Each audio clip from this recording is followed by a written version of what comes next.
അവൻ അവരോട്, അല്പവിശ്വാസികളെ, നിങ്ങൾ ഭീരുക്കളാകുവാൻ എന്ത് എന്ന് പറഞ്ഞ ശേഷം എഴുന്നേറ്റ് കാറ്റിനെയും കടലിനെയും ശാസിച്ചപ്പോൾ വലിയ ശാന്തതയുണ്ടായി.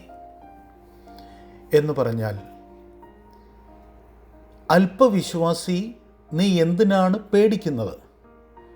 പിന്നെ അവൻ എഴുന്നേറ്റ് കാറ്റിനെയും തിരകളെയും ശാസിച്ചപ്പോൾ അത് പൂർണ്ണമായും ശാന്തമാകുന്നു. നാം ഇവിടെ മനസ്സിലാക്കുന്നു, കടലിൽ കൊടുങ്കാറ്റുണ്ടായപ്പോൾ യേശു ശിഷ്യന്മാരോട് സംസാരിക്കുന്നു. യേശു കൂടെ ഉണ്ടായിരുന്നു എങ്കിലും തങ്ങൾ മരിക്കുമെന്ന് കരുതി അവർ ഭയപ്പെടുന്നു. ചുഴലിക്കാറ്റിൻ്റെ മേൽ ശക്തി ഉണ്ടായിരുന്നതിനാൽ അവർ ഭയപ്പെടേണ്ട ആവശ്യമില്ല എന്ന് കാണിച്ചുകൊണ്ട് കുറഞ്ഞ വിശ്വാസത്തിന് അവൻ അവരെ സൗമ്യമായി തിരുത്തുകയാണ് ചെയ്യുന്നത്. തുടർന്ന് തൻ്റെ ശക്തി തെളിയിക്കുവാൻ യേശു കൊടുങ്കാറ്റിനോട് നിൽക്കുവാൻ പറയുന്നു.